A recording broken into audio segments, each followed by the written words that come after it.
امریکہ کے کہنے پر افغانستان میں رجیم تبدیلی کی سازش کا الزام بے بنیاد، ہمیں کیوں کسی حکومت کی تبدیلی کی ضرورت ہوگی؟ طالبان اور امریکہ کے پہلے ہی خوشگوار تعلقات ہیں، ہم 4 یا 5 دہائیوں سے افغانستان کے معاملات میں الجھے رہے ہیں، اب صرف ایک اچھے پڑوسی کی طرح امن سے رہنا چاہتے ہیں۔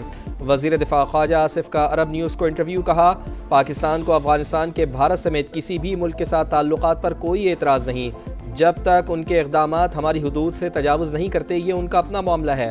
افغانستان سے دراندازی رکے گی تو معاہدہ برقرار رہے گا، کابل کو شدت پسندوں کو قابو میں رکھنا ہوگا، افغانستان سے کسی بھی حملے کو معاہدے کی خلاف ورزی قرار دیا جائے گا۔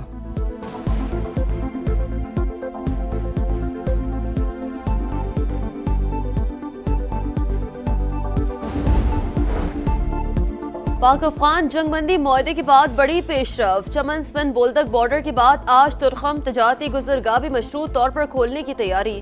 فی الحال عام لوگوں کو پیدل کراسنگ کی اجازت نہیں ہوگی، خالی ٹرکوں کو آنے دیا جائے گا۔ افغان ڈرائیورز کے لیے پاسپورٹ اور ویزا لازمی قرار، اسکینرز کی دوبارہ تنصیب کا عمل جاری۔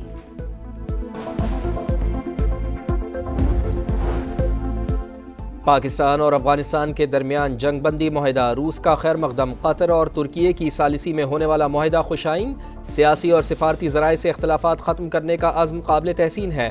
ترجمان روسی وزارت خارجہ کا بیان، انسداد دہشت گردی کے شعبے میں تعاون بڑھانے کی ضرورت پر زور۔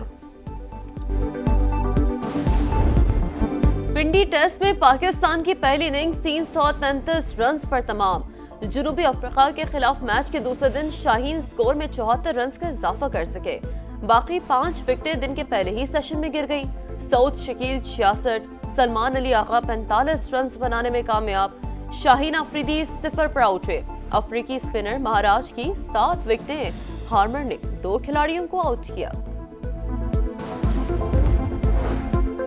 پاکستان امن، تحمل اور برداشت کی سرزمین، یہاں نفرت اور دہشت گردی کی کوئی گنجائش نہیں۔ وزیر اعظم کا 2 ٹوک پیغام، کہا پوری قوم دہشت گردی کے خلاف اپنی فوج کے شانہ بشانہ کھڑی ہے، قیام پاکستان سے دفاع پاکستان تک اقلیتی برادری کا کردار قابل فخر ہے۔ ڈیجیٹل پاکستان ویژن کے اہداف کی تکمیل کے لیے اہم قدم، وزیر اعظم شہباز شریف آج IT پروگرام کا باقاعدہ افتتاح کریں گے۔ پروگرام کا مقصد جدید ٹیکنالوجی کی ترقی اور ڈیجیٹل معیشت کا فروغ، فری لانسنگ، ای کامرس اور سافٹ ویئر ڈیولپمنٹ میں سہولیات پیدا ہوں گی، نوجوانوں کو روزگار کے وسیع مواقع ملیں گے۔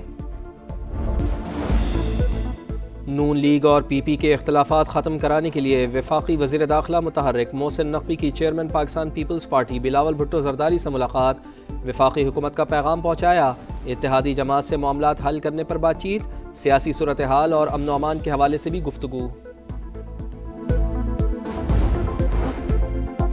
وفاق کی غلط پالیسی کی وجہ سے پھر خیبر پختونخوا میں دہشت گردی آئی، وار آن ٹیرر کے فنڈز اور آئینی حقوق نہیں مل رہے۔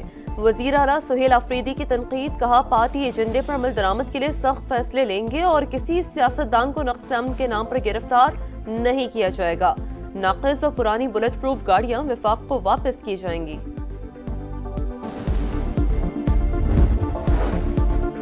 شراب اور اسلحہ برآمدگی کیس، علی امین گڈا پور کے وارنٹ گرفتاری جاری، اسلام آباد کی عدالت کا سابق وزیر اعلیٰ KP کو گرفتار کر کے پیش کرنے کا حکم، جوڈیشل مجسٹریٹ نے مسلسل غیر حاضری پر وارنٹ جاری کیے۔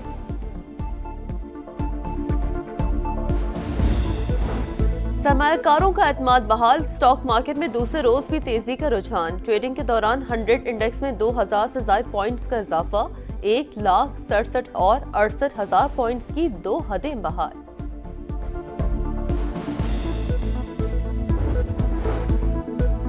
تنخواہ دار طبقہ ٹیکس دینے میں سب سے آگے، رواں مالی سال کی پہلی سہ ماہی میں 130 ارب روپے ٹیکس اکٹھا ہوا۔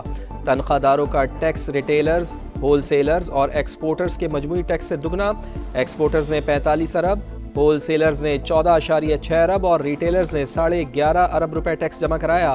3 ماہ میں جائیداد کی خرید و فروخت سے 68 ارب روپے کی وصولی۔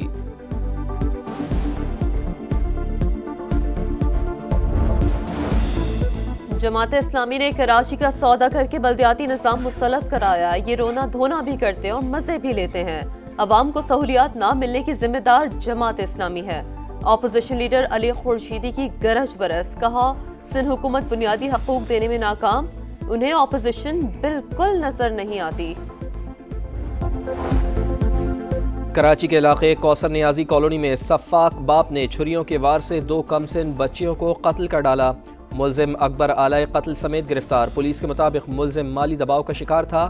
تحقیقات جاری۔ نیتن یاہو غزہ جنگ بندی معاہدے کو منسوخ نہ کر دے، ٹرمپ انتظامیہ پریشان۔ نائب صدر جے ڈی وینس اسرائیل روانہ، صہیونی وزیر اعظم کو جنگ بندی پر کاربند رہنے کی تنبیہ کریں گے۔ حماس کو اپنا رویہ درست کرنا ہوگا ورنہ انہیں ختم کر دیا جائے گا۔ امریکی صدر کی دھمکی، ہماری ہی طرف سے جنگ بندی کی کوئی خلاف ورزی نہیں ہوئی، ہتھیار پھینکنے کے معاملے پر قومی قوتوں سے بات چیت کے لیے تیار ہیں۔ حماس کے ترجمان حازم قاسم کی عرب میڈیا سے گفتگو۔ حماس نے ایک اور اسرائیلی قیدی کی لاش واپس کر دی، تعداد 13 ہو گئی۔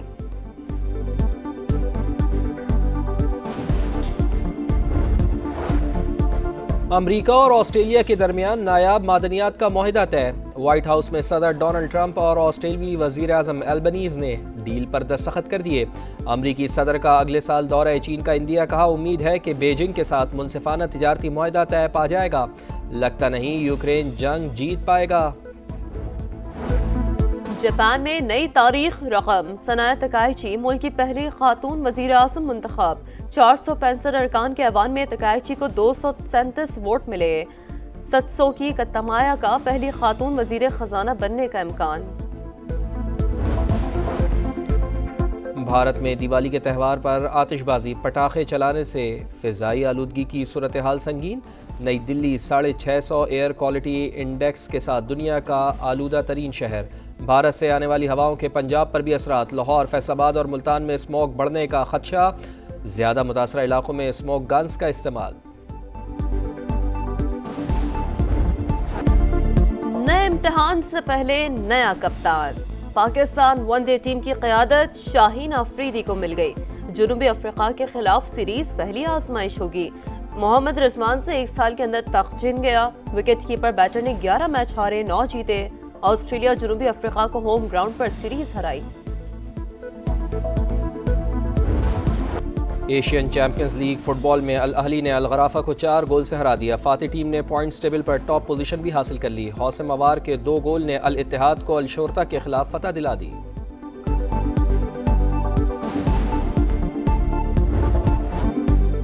ویانا اوپن ٹینس میں ڈیمنور کا فاتحانہ آغاز۔ آسٹریلوی کھلاڑی نے روڈینووو کو 6-4، 6-1 سے ہرایا۔ رشین کھلاڑی خاچانووو کو نیدرلینڈز کے گریگ سپار کے ہاتھوں شکست۔ بیسل اوپن میں ڈیوڈووچ نے سونیگو کو ہرا کر اگلے مرحلے میں جگہ بنا لی۔